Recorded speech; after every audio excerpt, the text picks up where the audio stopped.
Good morning, beloved people. Good morning. Welcome to the First Unitarian Church of Pittsburgh. It is Sunday, November 19th of 2023. I am Reverend Dr. Kate Walker, and I'm honored to serve as the minister of this beloved community. I use the she, her pronouns, and for those with visual disability, I'm a middle-aged, light-skinned female with light brown hair in a pixie cut, and I wear glasses. And today I have a blue dress on with autumn leaves and a teal stole with a chalice on one side. And later, when I step away, you will see that there's also a dragon on my stole. So welcome to all of you. Welcome. I am so delighted to have you. If you are on YouTube, we're delighted to have you this morning or in the future, whatever you choose to be with us in community. If you are brand new, it's your first time or maybe second or third visit and you're still kind of wondering who we are, we're wondering the same thing. So you're in good company. Delighted to have you. You are so welcome, absolutely welcome. And if you are interested to know more about us, we invite you to please, whether you're in person, where you can get connected through our visitor table here in the garden lobby, or online through our website. Please let us know who you are, and we will love to be in communication with you. And we are delighted, for those of you who are online, we do have an occasional group on YouTube. If you would like to be in touch with them following the service, you can send an email to First Unitarian Pittsburgh, one word, firstunitarianpittsburgh@gmail.com. Now, we are an active and engaged community now. We've a little over almost a year out of shut down, and yet we are just bursting out with love and activity. And today, take a deep sniff. Do you smell that? That is cooking. That is cooking from downstairs. And we're just delighted to have everybody, whether you have bought a ticket or you have not bought a ticket. If you are financially not able to buy a ticket, just see me. We'll make sure you are welcome. But it is following the service. We have a Thanksgiving lunch right downstairs in the Undercroft. And just a huge shout out to the Thanksgiving team. I'm suspicious they're downstairs. So let them know our gratitude. They can hear us right now. And for revitalizing this wonderful, wonderful tradition in our community. I have a couple other things I want to make sure you're aware of. In 2 weeks, on the first Sunday in December, we have our annual congregational budget shindig, where you get to hear about next year's budget. You get to have some commentary about the budget. You don't get to vote on the budget. That's why you have a board of trustees. They do the voting, you do the discussing, and that will be following service. And we're going to set it up as multi-platform. You can do it on your Zoom directly after service on your personal device, or we'll do a gathering here in the Schweitzer, or if you're at home, it will be on Zoom, but we'll do a gathering here because there's a reception that Sunday as well. The quilters have been busy, and we don't want to miss that wonderful installation of a new show with the quilters. And the alternative gift market is back in person. Delighted, yeah. So that's December 3rd and December 10th. We are just busting out with all sorts of wonderful things. And today, Thanksgiving is around the corner, is it not? It's coming at us at a turkey trot pace. But I want to acknowledge, as I always do at Thanksgiving, we need to acknowledge whose land this was originally before the white settlers came in. And I offer this land acknowledgement not as a way to relieve our privileged white guilt. Many of us are descendants of colonizers, including myself. But we're here to encourage all Unitarian Universalists of Pittsburgh and all of our area churches to be in relationship with the indigenous people through ongoing support as allies and advocacy when it has been requested. We Unitarians are at the heart of Three Rivers. We recognize we occupy and carry out activities of the unceded ancestral land of many indigenous peoples, including the Adena culture, the Hopewell culture, and the Monongahela peoples. They were later joined by refugees from other tribes, including the Delaware, the Shawnee, the Haudenosaunee, and they were all driven from their homelands by colonizers. We honor these traditional native inhabitants of this place, their history, their unique relationships, and enduring commitment to the land and their ancestral territory. We pay our respects to their elders, their past, their present, and their future as people, as a community, and as a culture. While we cannot change the past, we commit to continued gratitude for the gift of nature, along with our commitment to ongoing care, respect, and stewardship of this land, of each other, and all future generations. I invite you now to take a deep breath and pay attention to the out breath and arrive in body and spirit, in mind, in thought, and love, as we come together connected with one another in community and commitment and beauty.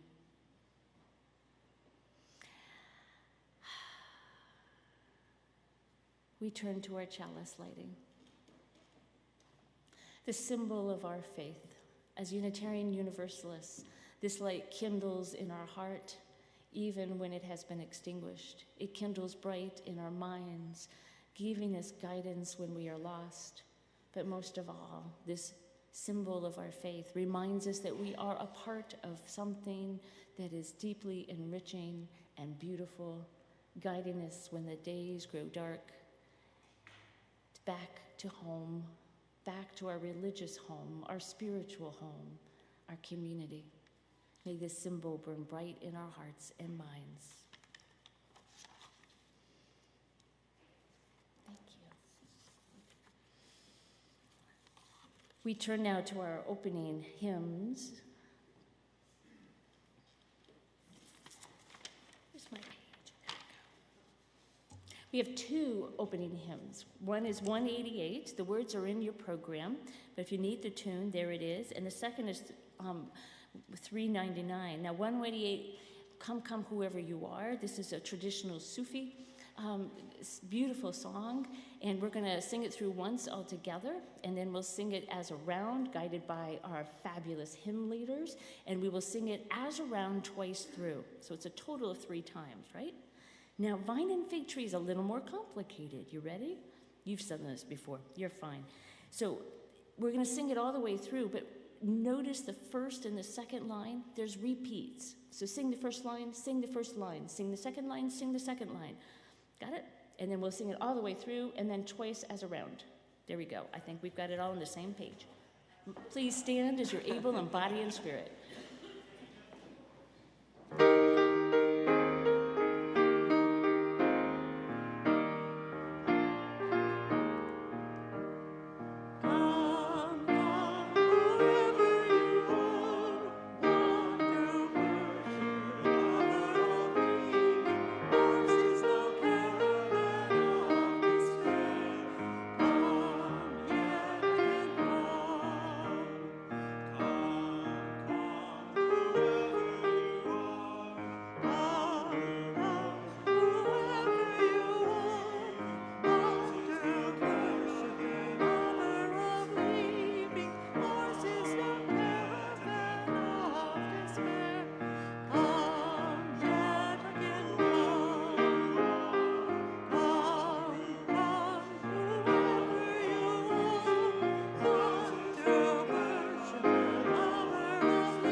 the vine and fig tree shall live in peace and unafraid.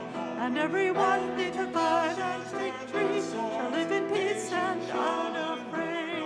And everyone neath the plowshares turn to their swords, nation shall learn war no more. And neath the plowshares turn their swords, nation shall learn war no more. And everyone neath the vine and fig tree shall live in peace and unafraid.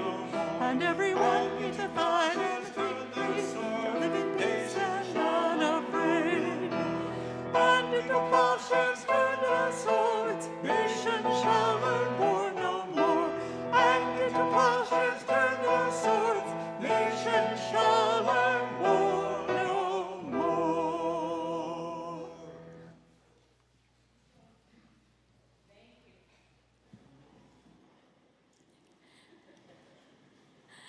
Thank you, beloved. And I want to draw your attention that that second one, vine and fig tree, is a traditional from the Hebrew scriptures.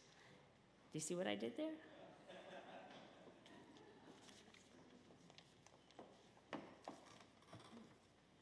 The Unitarian faith is not a creedal faith. We don't tell people what they should believe, but we do share some values. So if you'll all join with me as we read our collective covenants.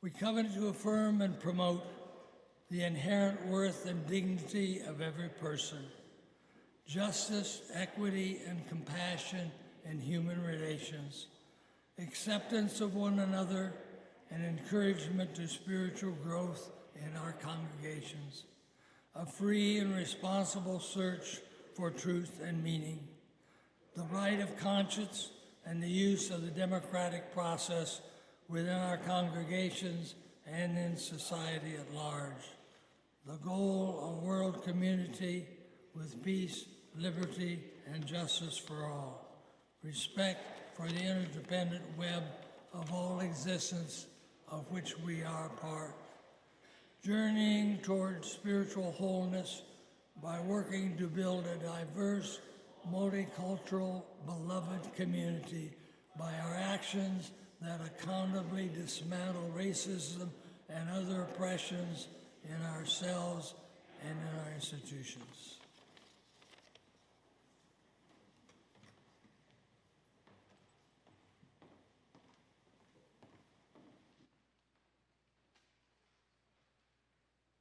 Today we are thinking about gratitude, and the story that I found is a traditional story from Iran, and it's called Za. There was a king who loved to garden in ancient times, and he was walking through his kingdom and enjoying the trees and the sunlight and enjoying the gardens that people had. He came to the edge of town, and there was an ancient elderly gardener there who was just about to plant a pear sapling. And the king watched him for a little while, and then he came over and he said, he became a little concerned. He said, "It's a little hot out here for you, isn't it? You're kind of old to be doing this in the heat." And the old man looked at the king and he said, "Oh, well, I don't mind. I've been looking forward to planting this pear tree." And the king said, "Why? You're not probably going to be able to enjoy it yourself. It's going to take a long time for it to grow. You'll never see the fruits." And the old man said, "I don't mind. I like to think about who's going to enjoy the fruits when the sapling grows into a tree, who's going to enjoy its shade, and who's going to enjoy its beauty." And the king was stunned, and he said, "Sa!" which was a traditional phrase to express excitement, just the wonder of experiencing something new. And he said, "That's a very, very wise thing that you've just said." And he instantly wanted to reward the old man. He said, "I'm going to give you 10,000 dirhams. And the old man smiled a toothless grin, and he said, "You see, my sapling is already bearing fruit, and it isn't even grown up yet." And the king said again, "Sa!"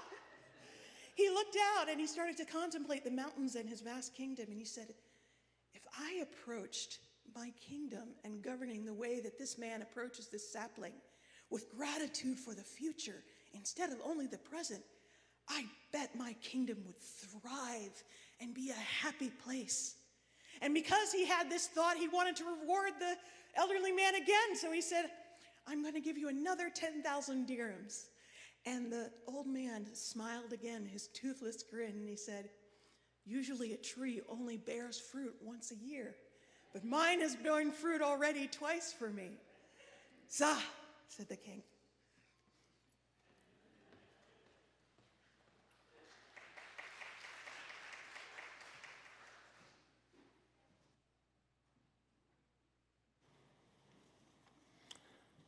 There always comes that time when we have to pay the bills. Donations may be made by check to the church office. Electronic donations can be made online to the church website or by texting GIVE to 412-435-1050 and following the instructions. Share the plate for November is the Unitarian Universalist Service Committee. The offering will now be taken.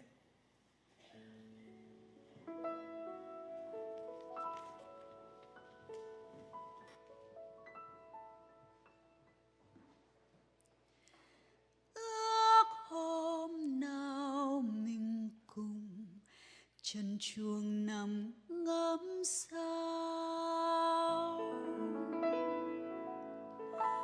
sẽ không ai cho rằng tụi mình là thứ điên rồ.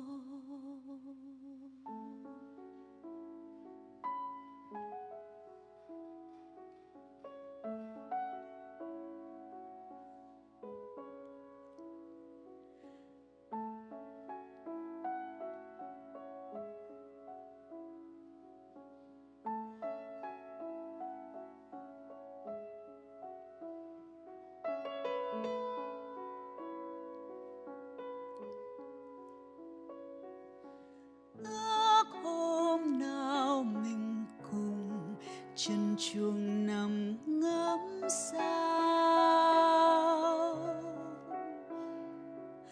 sẽ không ai cho rằng tụi mình là thứ điên rồ. Mình say đắm mặc kệ nhân loại dối gian, chị và em mình sẽ ôm trọn giấc mơ yêu nhau thanh thản, yêu nhau không cần che giấu.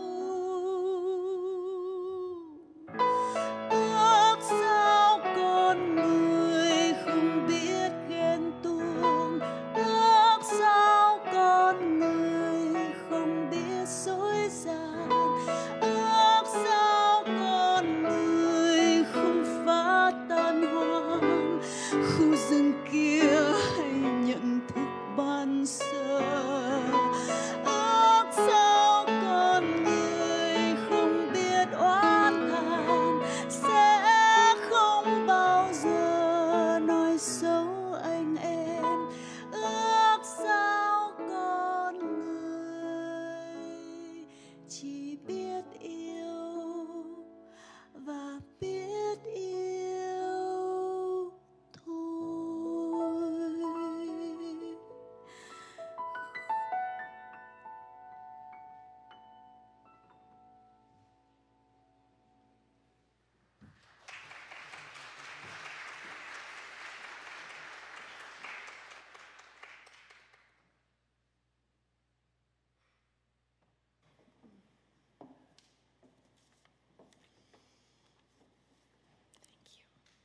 Thank you. What wonderful artists we have today. Thank you. Wonderful. What a blessing.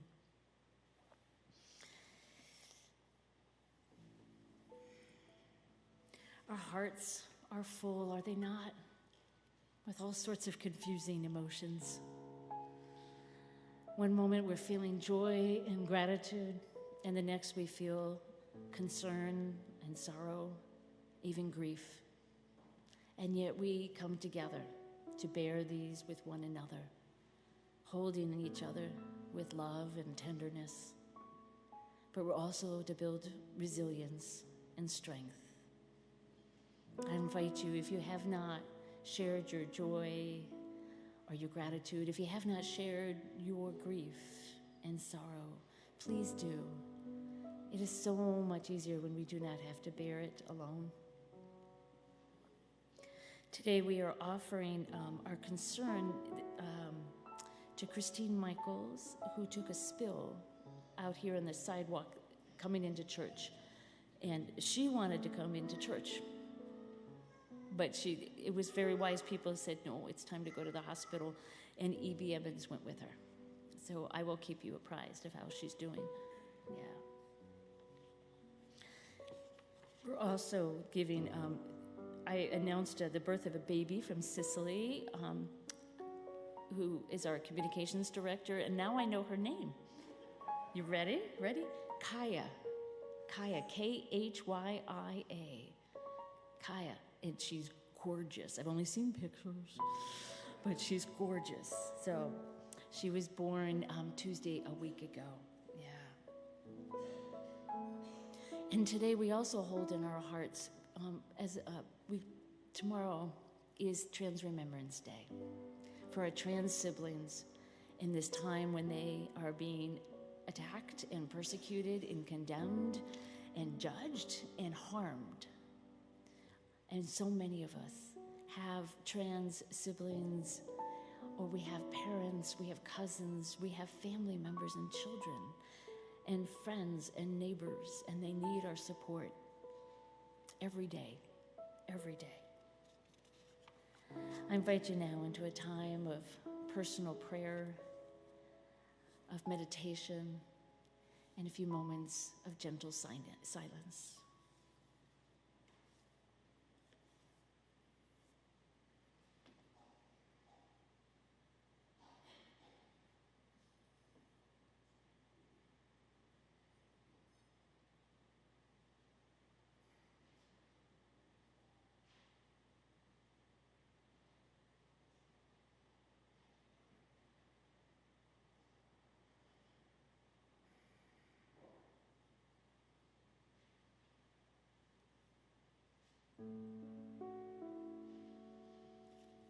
Spirit of love, hold our hearts even as they break.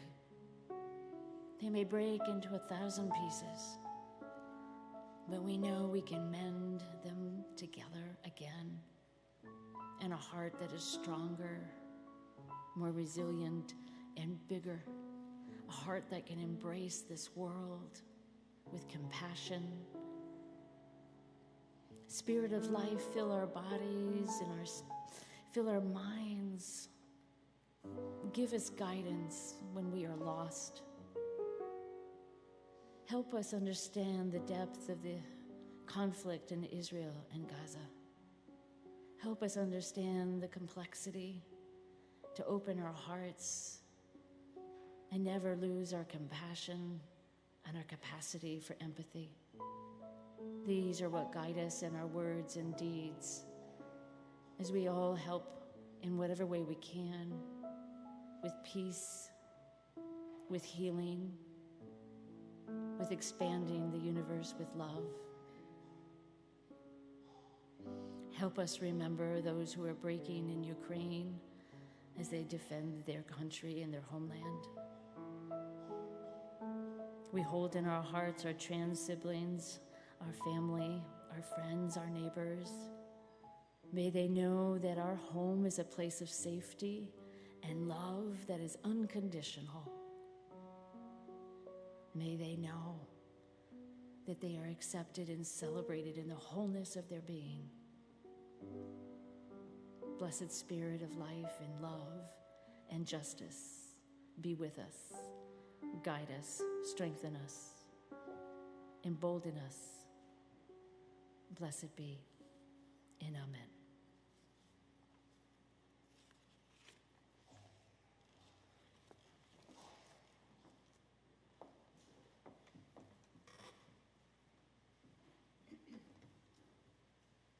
I invite you now to turn in your gray hymnals to the back number 512, share in a responsive reading titled We Give Thanks This Day, very appropriate for a season. For the expanding grandeur of creation, worlds known and unknown, galaxies beyond galaxies, filling us with awe and challenging our imagination. For this fragile planet Earth, its times and tides, its sunsets and seasons. For the joy of human life, its wonders and surprises, its hopes and achievements. For our human community, our common past and future hope, our oneness transcending all separation, our capacity to work for peace and justice in the midst of hostility and oppression.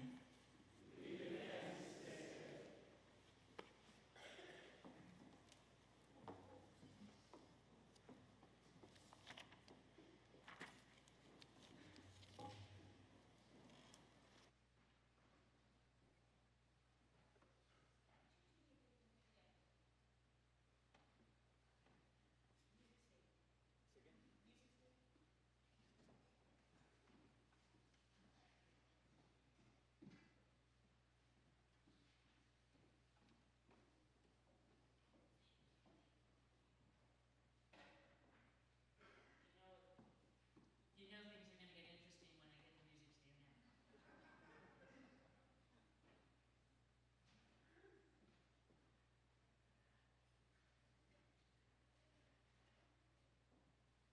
So with Thanksgiving coming up on Thursday, it is a time when we are invited to think about gratitude. But it's also a holiday that is complex, is it not? Its history is complex, with such injustices that happened with indigenous people when the white colonizers arrived, our beloved ancestors for some of us, and the pilgrims.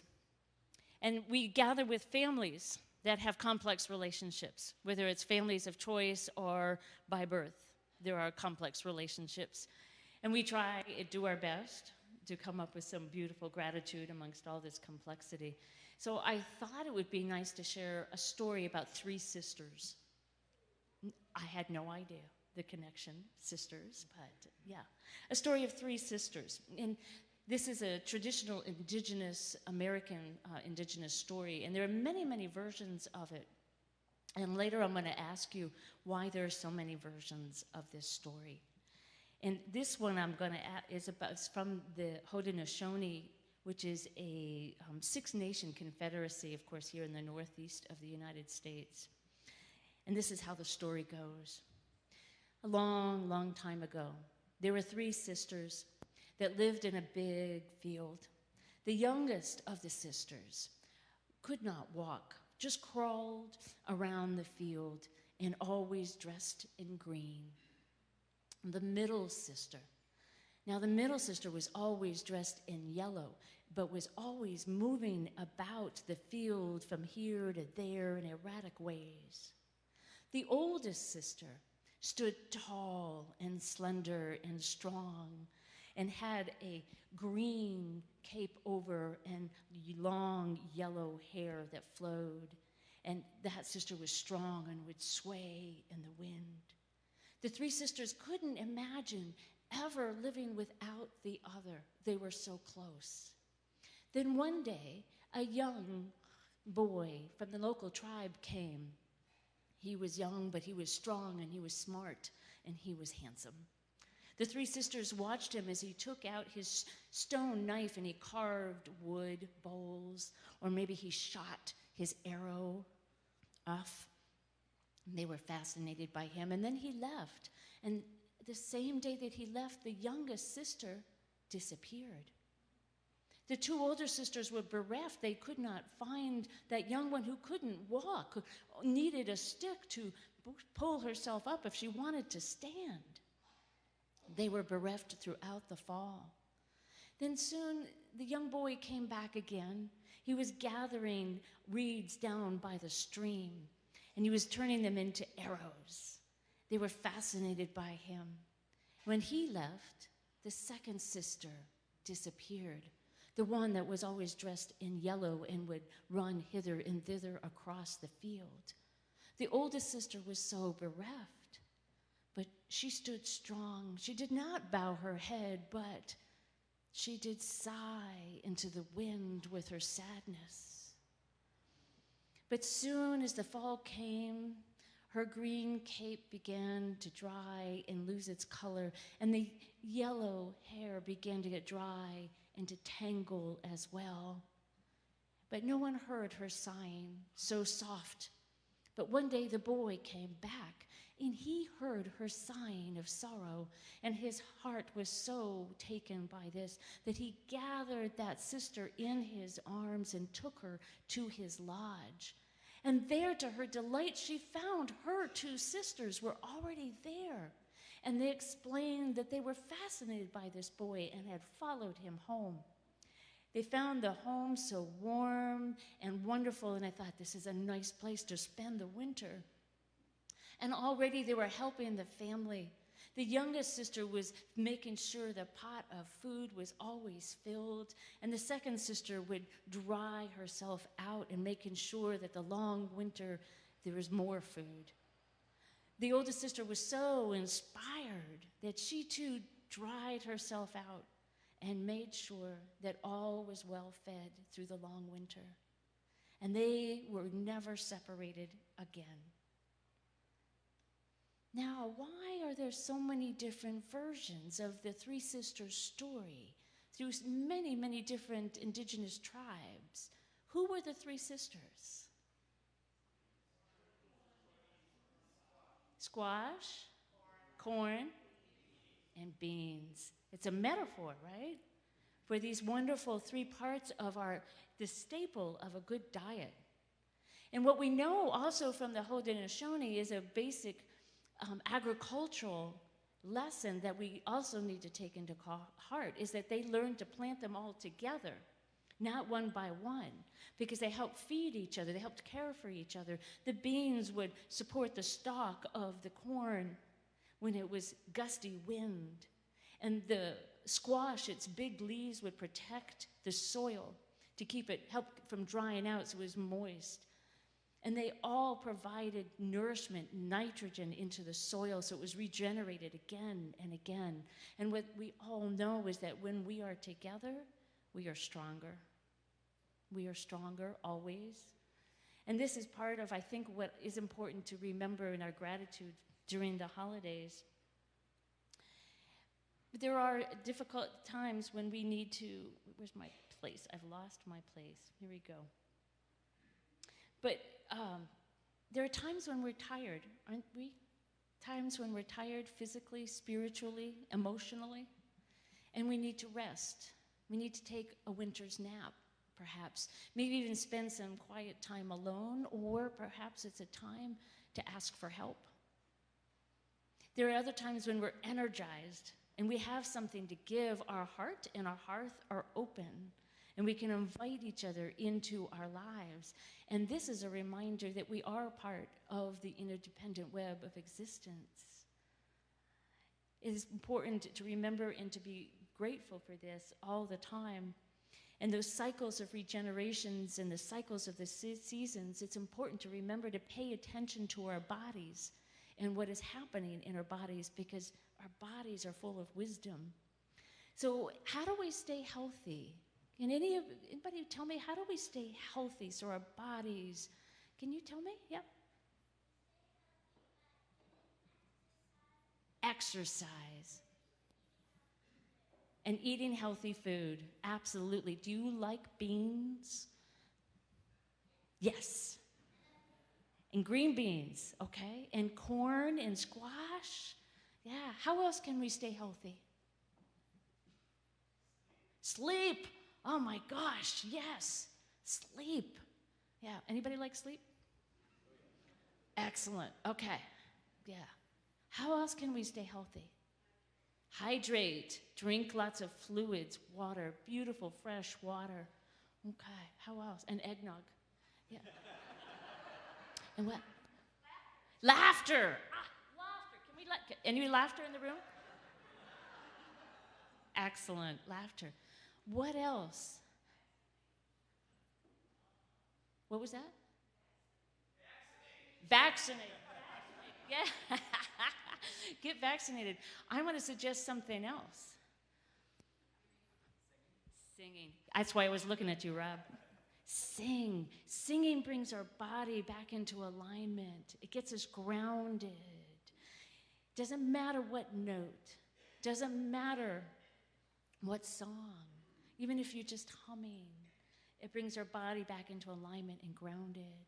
There's so many ways to stay healthy and how important that is. When we are grounded, we are able to give and receive to one another in our community. And in that exchange, that's how we live, is it not? When we're giving and exchanging, and when we're grounded, we become part of the nourishment of the soil of this community. We are part of, well, I suppose we are part of the nitrogen cycle of life.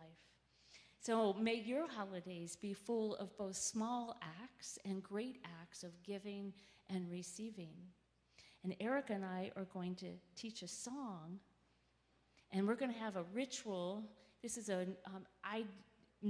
ritual, a new one for me as your minister. You may have done this in the past, where we're going to invite you to have some cornbread, corn muffins, and some cider. And before that, we're going to learn this song, From You Do I Give, and from you I receive, and by this we live. And there's some hand motions with that. And we did not practice this, so we're going to bumble our way through it. And then we'll invite you into this ritual. And are the corn muffins here yet? Oh, excellent. I see you back there. Hang on. Don't go away.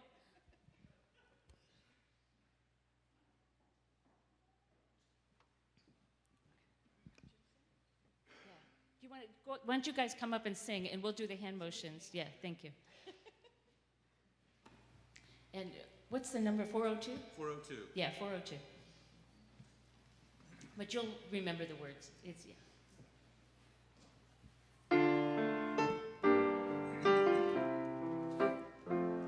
From you I receive, to you I give. Together we share, and from this we live. From you I receive, to you I give.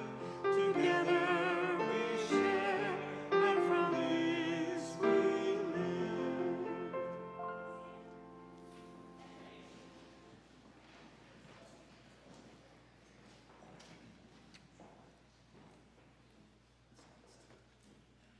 Okay. Oh.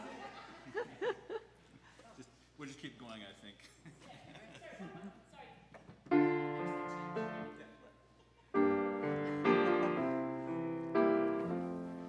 From you I receive, to you I give. Together we share, and from this we live. From you I receive, to you I give. Together we share, and from this we live.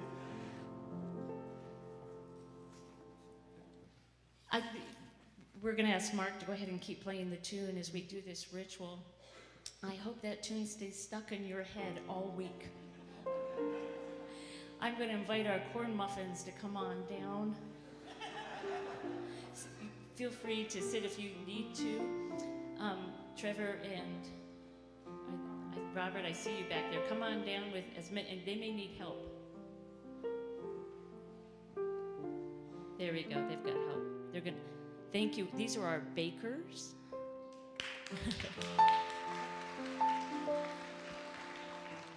And Kathy and Chris and Mary are going to help. Don't go far. Just hang out. Coconut cornbread. In case there's an allergy. Coconut cornbread.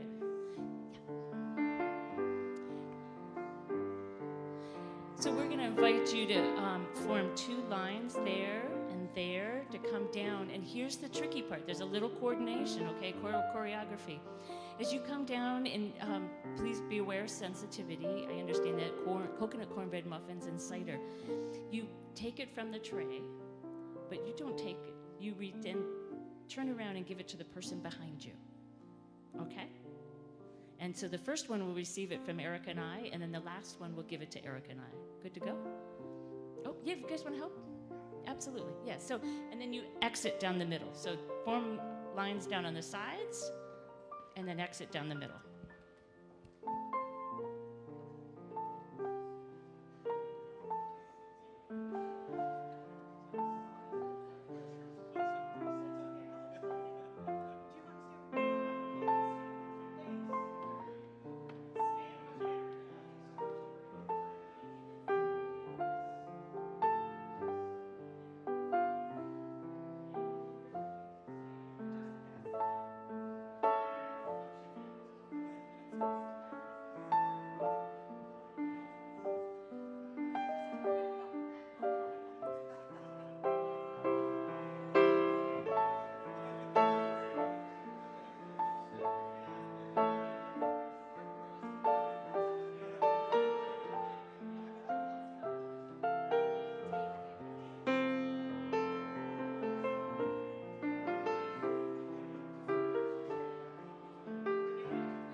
Well, that went well.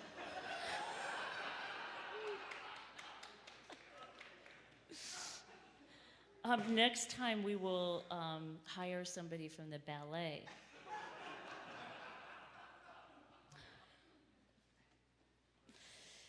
As we enjoy these wonderful gifts of the earth, let us hold in our hearts all those here and abroad who have been forced to leave their homes.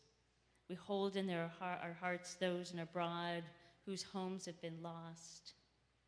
Hold in our hearts of those here and abroad for whom home is no longer a place of safety. And we hold in our hearts here and abroad those who no longer where their home is. Our home is here at First Unitarian Church of Pittsburgh. It's in the streets and the avenues and the hills and the rivers of Pittsburgh.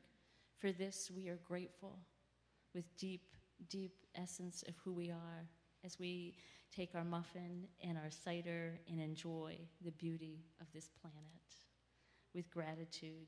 May your blessings be spread across this city and earth, and may you receive those blessings with deep gratitude.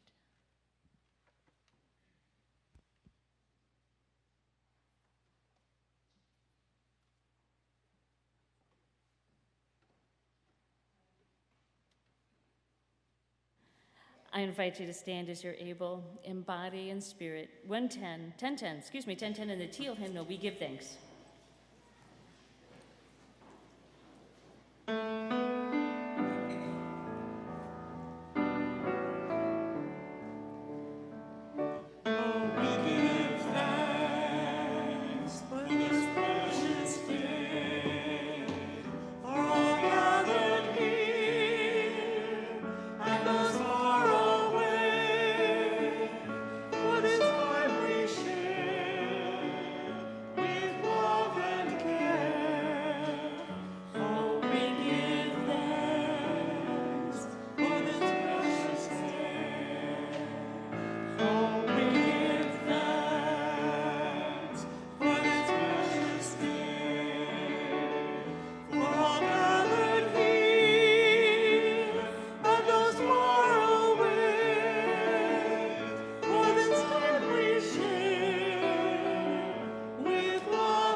I invite you to remain standing as you're able and bring your voices together as we extinguish our flame of our chalice.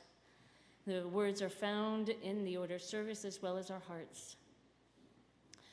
We extinguish this flame, but not the light of truth, the warmth of community, or the fire of commitment.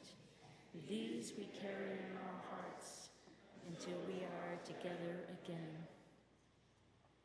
As you go forth into this world, carry gratitude in your heart, and may it be grounded in this religious community, in this spiritual home that honors you for your fullness of being, for your depth and your capacity to ask questions and not always have the answers.